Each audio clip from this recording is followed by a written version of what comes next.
Bagian ke-13, kata 4 huruf yang menyiratkan kemerdekaan. Malam itu, pada 19 Oktober 1987, saya tidur pulas selama 12 jam. Sulit bercerita kepada teman-teman saya yang semuanya resah akibat musibah itu, tentang perasaan yang meluap-luap karena pendapat saya terbukti benar. Bonus pada waktu itu hanya 1/sekian dari yang diberikan sekarang. Tetapi kalau tempat saya bekerja, First Boston, dan sistem keuangan yang ada mampu bertahan hidup sampai akhir tahun, saya akan mendapat uang senilai sebuah beasiswa.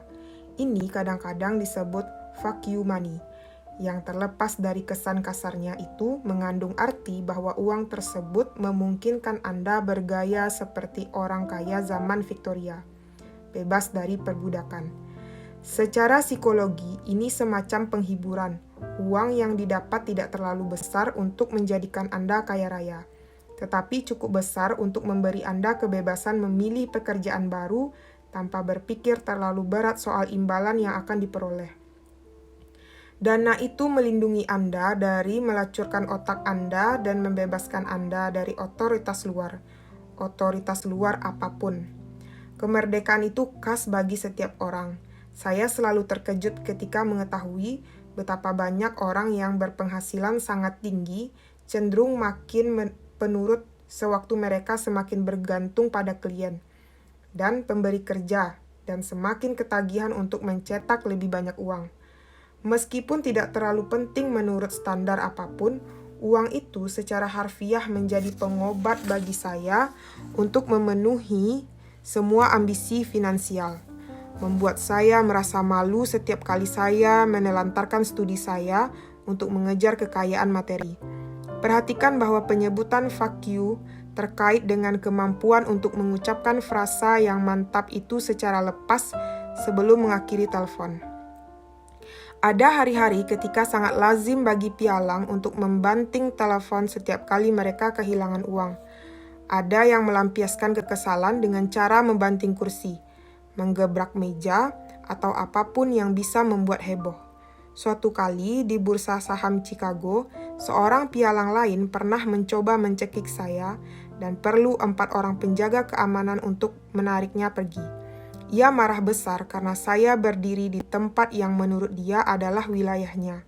Siapa yang ingin meninggalkan lingkungan seperti itu? Bandingkan itu dengan santap siang di sebuah kantin universitas yang tanpa daya tarik sama sekali, dengan dosen-dosen yang sibuk membahas intrik-intrik terbaru di departemen mereka. Maka saya tetap bekerja, baik sebagai kuan maupun sebagai pialang, sampai sekarang pun masih.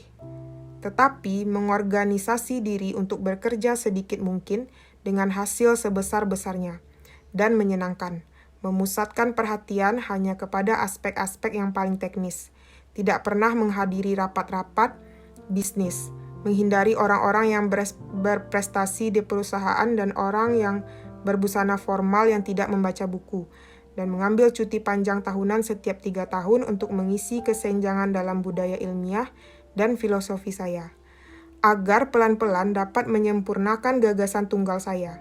Saya ingin menjadi seorang flaneur, mediator profesional yang duduk di kafe, duduk di lobi, tidak harus terus duduk di belakang meja.